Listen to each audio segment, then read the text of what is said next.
Here's an intriguing Halloween story: The Mystery of Hollow Hill.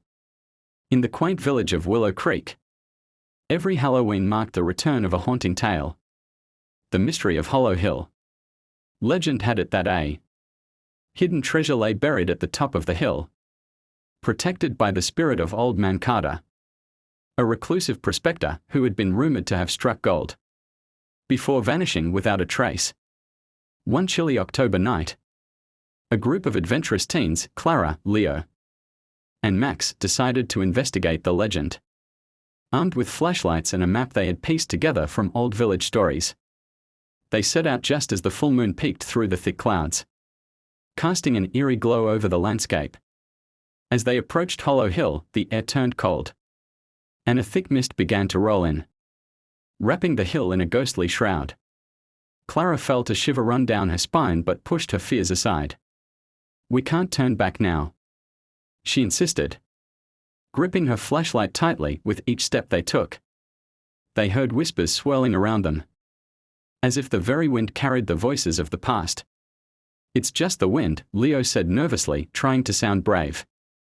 But the others could feel the weight of unseen eyes watching them. Upon reaching the top, the fog lifted slightly, revealing an old, crumbling shack that leaned precariously to one side. It looked like it hadn't been touched in years, and the wood groaned as they stepped closer. "This must be where he hid the treasure," Max whispered.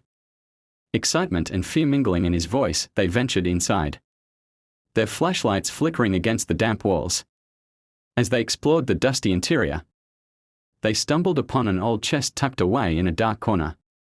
Heart pounding, Clara reached for the latch. Just as she lifted it, the air grew still, and the room was filled with the sound of chains rattling. It was Old Man Carter himself, his translucent form flickering in the dim light. "You seek the treasure, do you?" he rasped, his voice echoing through the shack. "But treasures come at a price." The teens froze in shock, rooted to the spot. "What do you want from us?" Clara asked, her voice trembling.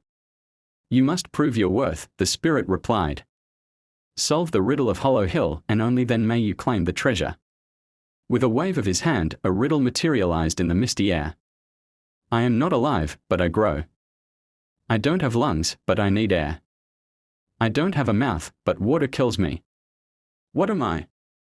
The friends exchanged glances, their minds racing. Clara whispered, "It has to be fire." She spoke the answer aloud, her voice trembling. The spirit nodded, a faint smile crossing his ghostly face. "Brave souls indeed," he murmured.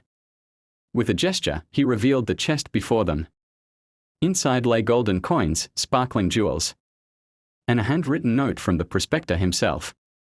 "To the finders, may your hearts be as rich as this treasure."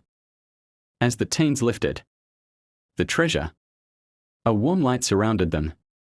"Thank you for hearing my story," Old Man Carter said, his figure fading into the light.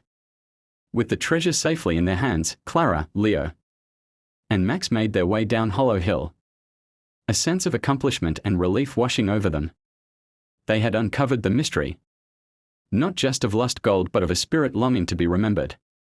When they returned to Willow Creek, the villagers celebrated their bravery, and the legend of Hollow Hill transformed from one of fear to one of hope.